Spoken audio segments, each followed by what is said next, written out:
کیا آپ جانتے ہیں کہ اب پاکستانی شہریت صرف والد نہیں بلکہ والدہ کے ذریعے بھی مل سکتی ہے؟ جی ہاں، حکومت پاکستان نے ایک بڑا قانون بدل دیا ہے۔ میں عدنان حسنین، السلام علیکم، اور آج ہم بات کریں گے ایک نہایت اہم قانونی ترمیم کے بارے میں۔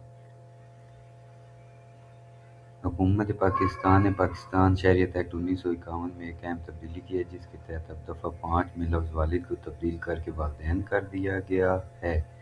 اس کا مطلب یہ ہے کہ اب اگر کسی شخص کے والد یا والدہ میں سے کوئی ایک بھی پاکستانی شہری ہے تو وہ شخص پاکستانی شہریت حاصل کرنے کا حق رکھتا ہے۔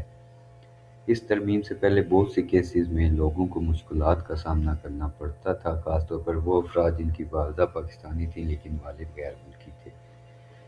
عدالتوں، خاص طور پر پشاور ہائی کورٹ اور سندھ ہائی کورٹ نے بھی اپنے فیصلوں میں واضح کیا کہ اس قانون کو ماضی سے بھی مؤثر سمجھا جانا چاہیے تاکہ متاثرہ افراد کو انصاف مل سکے۔ اس ترمیم کا بنیادی مقصد شہریت کے قوانین میں وضاحت پیدا کرنا، متاثرہ افراد کو ان کے حقوق دینا اور پاسپورٹ کے عمل کو آسان بنانا ہے۔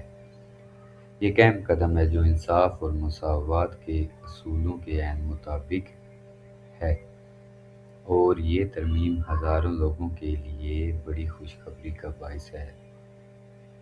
اس لیے اگر آپ کو یہ معلومات مفید لگی ہوں تو ہمارے چینل کو سبسکرائب کریں، ویڈیو کو لائک کریں، شیئر کریں اور میری حوصلہ افزائی کریں تاکہ میں آپ کے لیے اور اچھی سے ویڈیو بنا سکوں۔